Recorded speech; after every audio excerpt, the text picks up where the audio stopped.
Hi, it is Sunday for at least another 2 more hours, so it's time for me to do my mental health vlog. And I am very late to getting to it today because I have been going nonstop since about 9:30, 10 o'clock this morning. And I'm pretty tired. First, I need to address something because I forgot to talk about something last week that was very serious regarding the mental health journey, and I honestly just forgot about it. Last Thursday morning, I had a really hard time getting out of bed. Serious depression struggle. Just could not bring myself to get out of bed.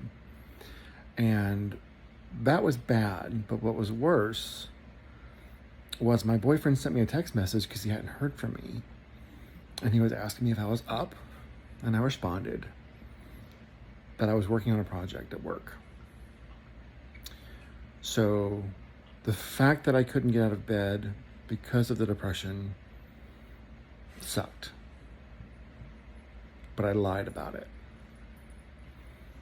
And being honest is part of my recovery. It's one of the things that I've committed myself to helping myself stay sober and stay sane. So I told him that afternoon that I had lied to him, and it was very hard to tell him that I had lied to him because I've never lied to him before, and I've never given him any reason to distrust me. And then I broke that by lying to him. And it wasn't a big lie, but it doesn't matter. It was a lie. So I just needed to check that in with y'all for accountability, and I forgot to last week. Emma, as y'all know, if y'all have been following me on Facebook or whatever, I have a lot going on. And to add even more to what we have going on, my boyfriend, who, remember, just had back surgery,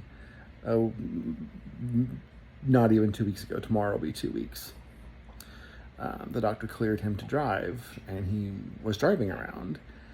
And Thursday night, he got into a car accident. Now, if you're keeping score, a couple months ago, his dad had a car accident because he had some kind of episode in the car.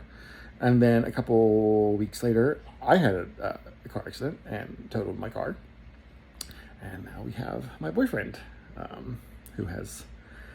he was driving his dad's car. Oh, my hair. He was driving his dad's car, and looks like it's going to be totaled. But the hard thing is we have decided as a family that we don't want my boyfriend driving right now until he regains some more mobility in his leg, which we're hoping will happen. But he's lost most mobility in his right leg.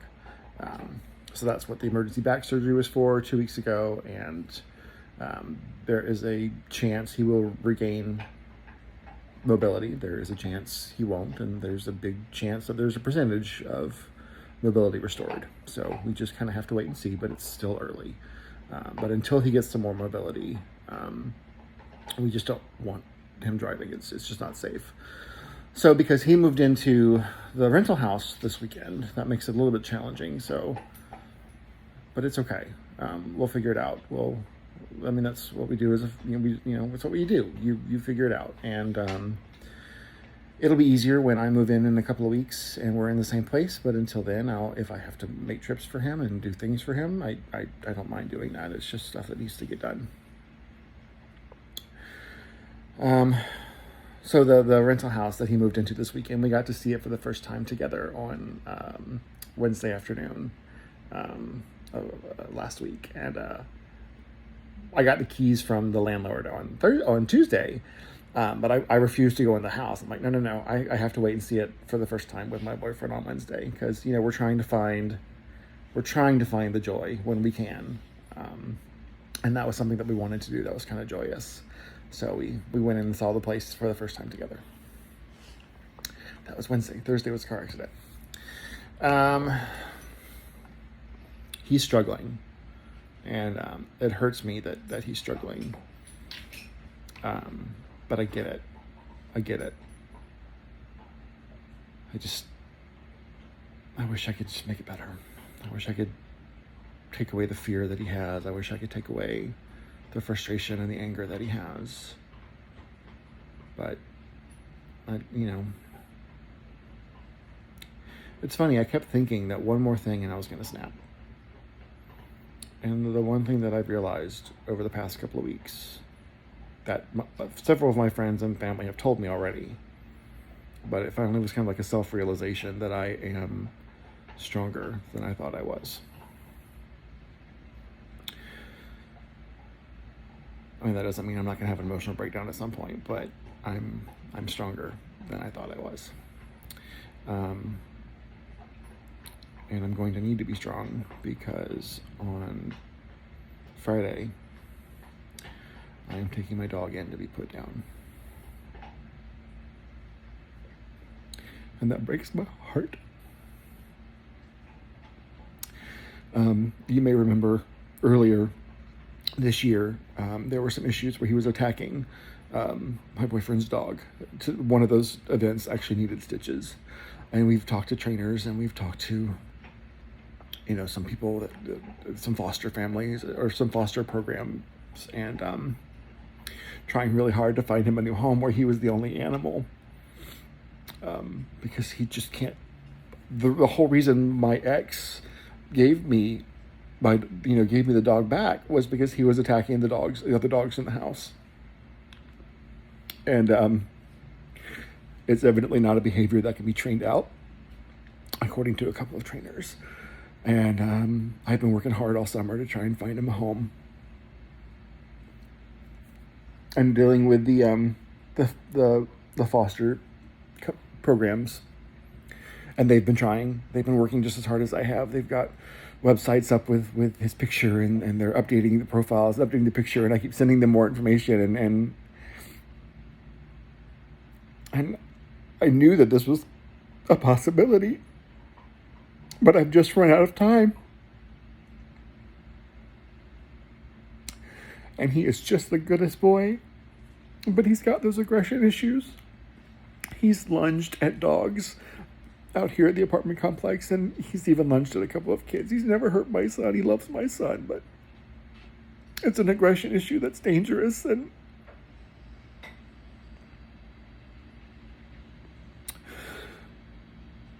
sometimes you have to make the tough calls. That doesn't make it any easier. But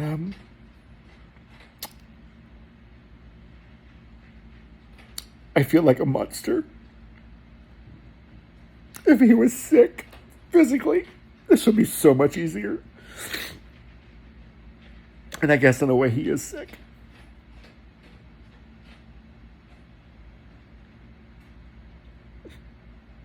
It's going to be hard on Friday.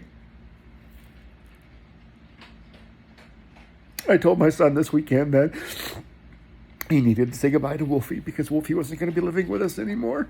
And we had told him that was a possibility because we were trying to find him a home. So I was really careful with how I worded it because I wasn't ready to tell him that what was happening. And I'm ashamed that I wasn't able to find him a home this summer. And I tried. Or replace him with a foster. There were just no fosters that could take him because there were none that had no other dogs. So I exhausted my options and I ran out of time. So that is Friday. We're going to make sure he gets plenty of snuggles and love. I let him sleep up with me on the bed every night this week. And I'll do so every night the upcoming week. And make sure he gets a steak at some point this week. The moves are going okay. We had 3 moves this weekend. And it's exhausting. I'm exhausted. Emotionally and physically, I'm exhausted. Today was hot. And today we were moving some appliances around. And I'm so thankful for some of the help that we got. I had some friends and my boyfriend had some friends that were able to help us out immensely this weekend. And of course, his parents have been helping us out as well. and we couldn't do what we were doing now without the help of our friends.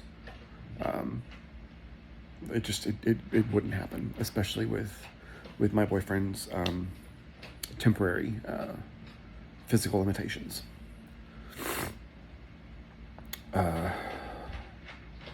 The house in Katy is coming along. We are having the garage sale next Sunday to sell as much as we can. That's worth a value, furniture and stuff. And Lord knows there's so much stuff. And then whatever's not sold, we're just gonna have to haul away with a junk company, so we can get in and get the house cleaned up and replace the carpet and the paint that we need to do. So that's coming along. Tomorrow is a holiday, and we'll be spending it at the new place, unpacking some of my boyfriend's stuff, and putting things together in places where they want to go. And my boyfriend brought his dog over to the new house tonight, so it's his first night over there with his puppy. There is some good news this week. I've had a couple of meetings that I've led over the last couple of weeks, and I've found myself getting more comfortable and more confident in my meetings that I have to lead, and more confident and more comfortable in the role that I have. And I feel like I'm starting to find my footing. I'm actually taking on a couple of new projects this week that my boss told me Thursday about. So I'm pretty excited to be taking on some new stuff. I'm trying to make sure I don't forget anything, because it's already a long post, and I've covered a lot. It kind of goes without saying that my self-care has gone to shit. I mean, unless you count tacos, and tacos are self-care.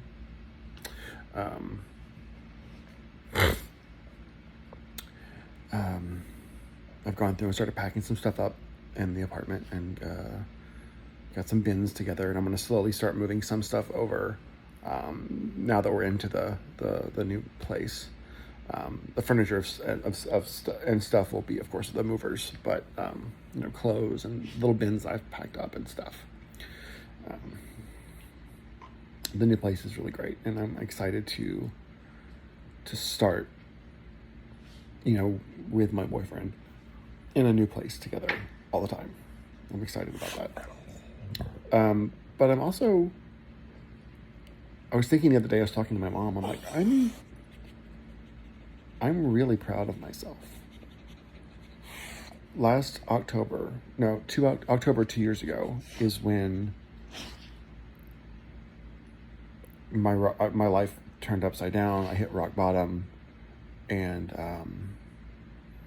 I attempted suicide. And since then, I have found a new place. I have been working hard on my mental health. I made an apartment into a home where my son could visit and stay, and he loved it. He loves the new place, by the way. He saw it this weekend. I've kept my job. I've changed my job. I've had a promotion earlier this year. And I've done this. I've pulled myself up from the gutter. And I had amazing support from friends and family. But ultimately, I did this myself. And I'm very proud of that. It was not easy. A lot of mental health struggles, but I've had tremendous growth. I've been sober with my sex addiction for 19 months, 20 months. July was 18, August, September. So 20 months. September 15th. And that took work too. I've definitely turned my life around, and it's taken a lot. But I look around at where I am right now, and although I have so much on my shoulders right now, I know I'll make it through. And I'm going to keep pushing ahead. And I'm going to try and make the best life that I can for me, for my boyfriend, and for my son. And that's all I can focus on. So that's it for tonight. Very long post. This is Wolfie. I'm making sure he gets lots of love and snuggles right now. Such a good boy. Check on your friends. Make sure they're doing okay. Offer to help them move when you need to. Check on your loved ones. Make sure they're doing okay. And check on your family. Oh, I said that already. Check on yourself. Make sure you're doing okay. And if you're not, never be afraid to ask for help. That's not a sign of weakness. It's a sign of strength. All right, guys, I'll check in with you guys next week. Bye.